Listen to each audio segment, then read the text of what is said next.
Perjuangan mempertahankan kemerdekaan. Upaya yang dilakukan dalam mempertahankan kemerdekaan terdiri dari perjuangan bersenjata dan perjuangan melalui jalur diplomasi.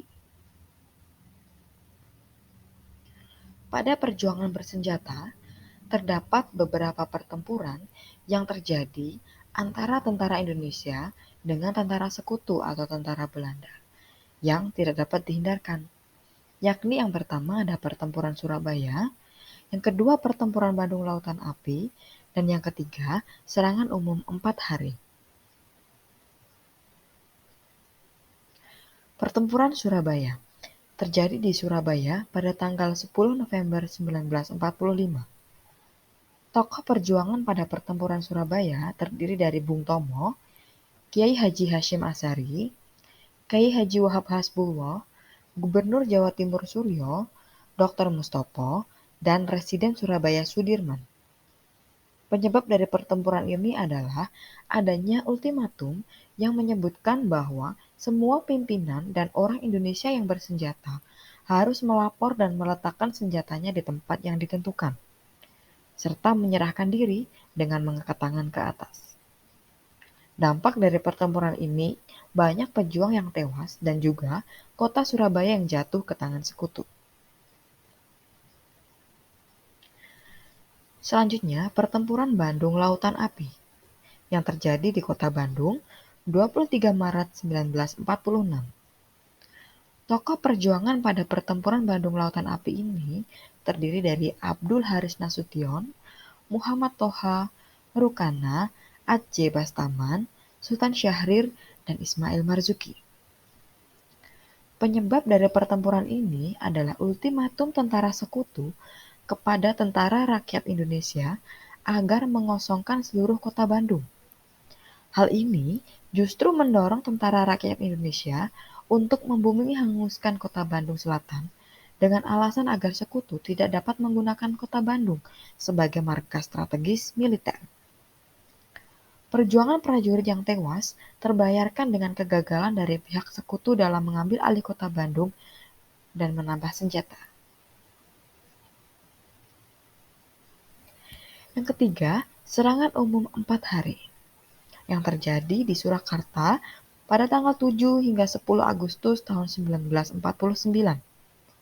Dengan tokoh perjuangan yakni Slamet Riyadi, Mayor Ahmadi, Suhendro, Sumarto, Komandan Prakosa, Alatif, dan Hartono.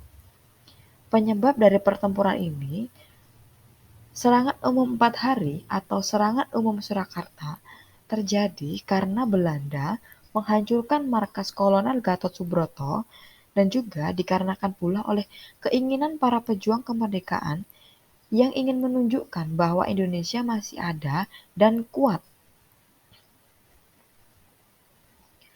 Selanjutnya, perjuangan dengan jalur diplomasi. Perjuangan diplomasi bertujuan untuk memperoleh pengakuan dunia internasional mengenai kemerdekaan RI. Kemudian ingin menunjukkan bahwa RI telah berdaulat dan berharap agar PBB dapat mendukung serta mendesak Belanda untuk pergi dari Indonesia. Beberapa perjuangan diplomasi yang dilakukan yakni ada perjanjian Linggarjati, perjanjian Romroyen, dan perjanjian Renville. Pertama, pada perjanjian Linggarjati, dengan tokoh dari Indonesia yang diwakili oleh Sultan Syahrir dan dari Belanda yang diwakili oleh Profesor Sermerham. Pelaksanaannya yaitu pada tanggal 10 November 1946 di Linggarjati, Cirebon, Jawa Barat. Isi perjanjian Linggarjati yang pertama, Belanda hanya mengakui kekuasaan Republik Indonesia atas Jawa, Madura, dan Sumatera.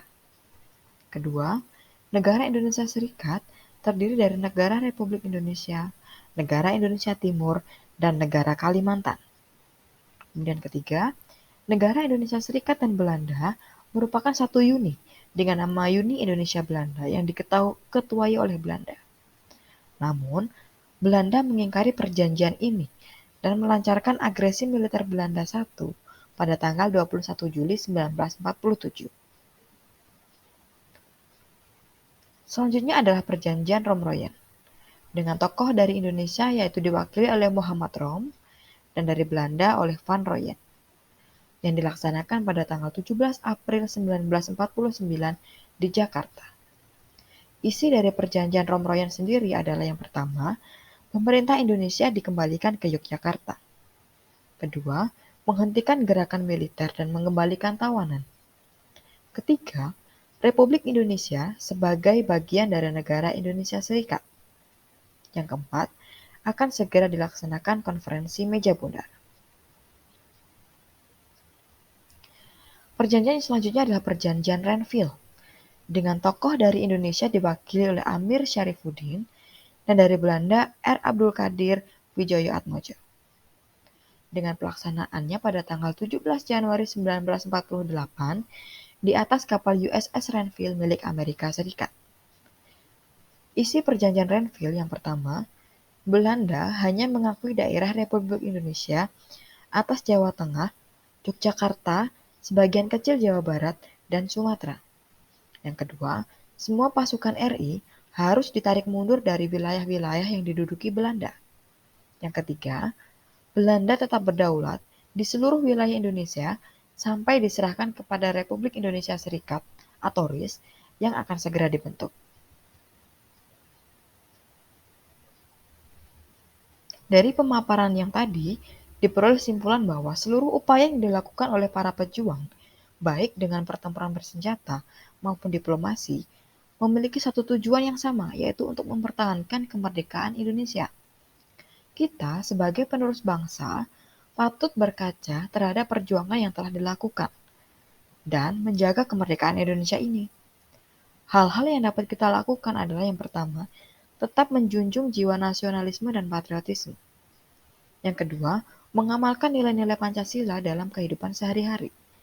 Dan yang ketiga, selalu melakukan hal-hal positif dalam rangka mengisi kemerdekaan agar dapat memberikan kemajuan bagi bangsa Indonesia.